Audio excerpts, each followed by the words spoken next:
Hello friends, मैं हूँ देव और मैं आपका इस पढ़ाई के सुहाने सफ़र में हार्दिक स्वागत करता हूँ। तो पिछले वीडियो में हमने बी ई वी ए ई 181 का सेक्शन 1.7 पढ़ा था। अब हम इसका सेक्शन 1.8 पढ़ने जा रहे हैं, तो बिना किसी देरी के स्टार्ट करते हैं। Section 1.8 summary. तो अब इसके समरी के फर्स्ट पॉइंट पे आते हैं हम। Environment is defined as the sum total of living and non living components, influences and events surrounding an organism. तो ये क्या बोल रहा है कि एनवायरनमेंट की डेफिनेशन की बात हो रही है यहाँ पे। तो एनवायरनमेंट क्या होता है? एक ऑर्गेनिज्म के सराउंडिंग एरिया में जो भी चीज़ें उसको इन्फ्लुएंस करती है या फिर जो भी इवेंट्स होते हैं जो उसे इन्फ्लुएंस करते हैं, वो एनवायरनमेंट में गिने जाएंगे, चाहे वो लिविंग हो या फिर नॉन लिविंग कंपोनेंट हो, दोनों उसमें इंक्लूड होंगे। Broadly the environment comprises of abiotic non living and biotic living components. तो जो ब्रॉडली अगर देखा जाए तो एनवायरनमेंट जो है वो दो जो है कैटेगरीज से कंप्राइज होकर बनता है। एक तो हो गया अबायोटिक यानी कि नॉन लिविंग कंपोनेंट जैसे कि एयर, वाटर, लैंड ऐसे करके, और बायोटिक यानी कि लिविंग ऑर्गेनिज्म जो है वो सारे इसमें आ जाएंगे। इसके बाद में हमारा सेकंड पॉइंट आता है, उसको देखते हैं। Brundtland commission define sustainable development as the development that provides for meeting the need of present generation without compromising the ability of future generation to meet their own needs।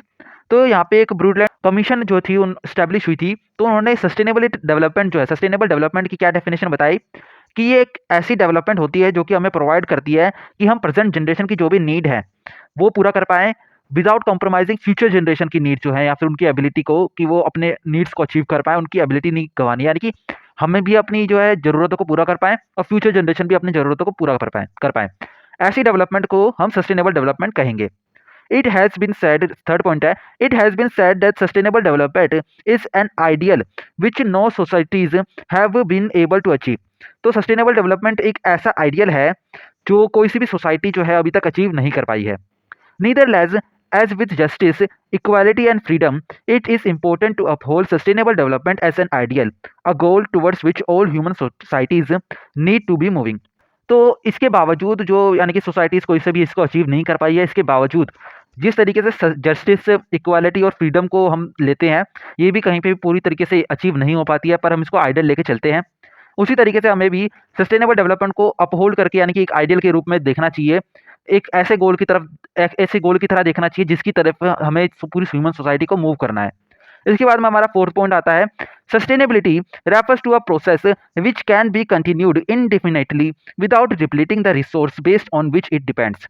तो sustainability की बात हो रही है यहाँ पे कि सस्टेनेबिलिटी क्या होती है।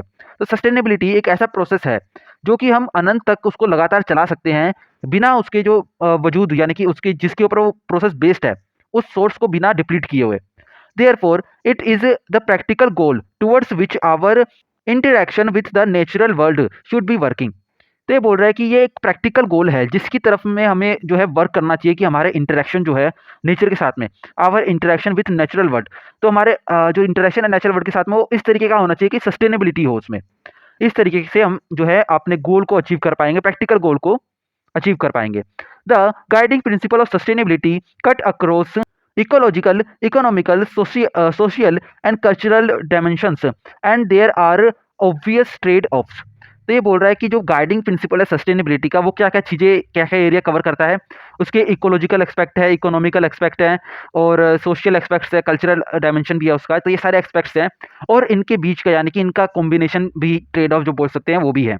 इसके बाद में हमारा फिफ्थ पॉइंट आता है। The environmental studies enlighten us about the importance of protection and conservation of environment. तो एनवायरमेंटल स्टडीज हमें एनलाइटन करता है कि हमें जो है प्रोटेक्ट करना चाहिए और कंजर्व करना चाहिए हमारे एनवायरमेंट को।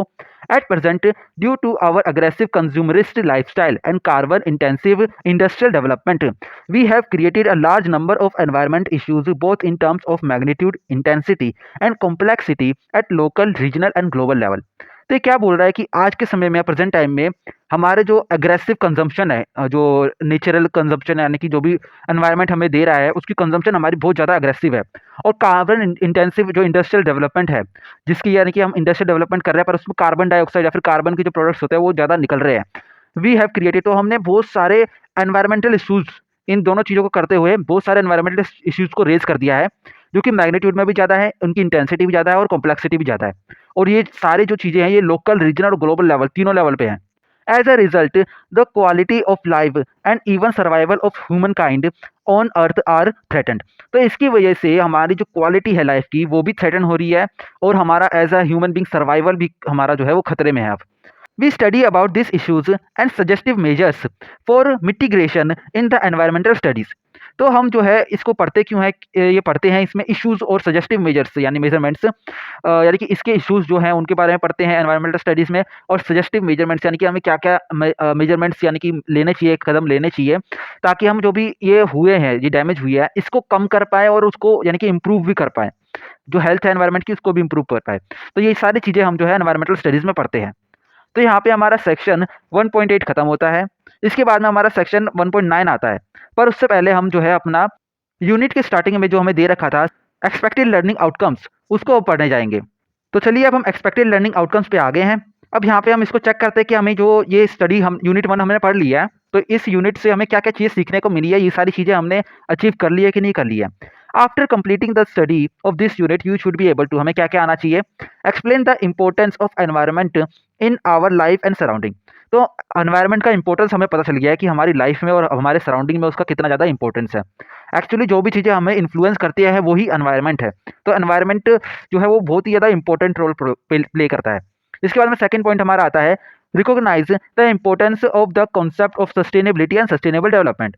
तो ये इंपॉर्टेंस जो है कॉन्सेप्ट ऑफ सस्टेनेबिलिटी और सस्टेनेबल डेवलपमेंट, ये भी हमने समझ लिया है कि सस्टेनेबिलिटी जो है वही हमारे जो है एनवायरनमेंट को कंजर्व कर सकती है, और सस्टेनेबिलिटी के लिए हमें सस्टेनेबल डेवलपमेंट चाहिए, क्योंकि डेवलपमेंट अगर सस्टेनेबल होगी तभी जाके हमारी सस्टेनेबिलिटी आएगी।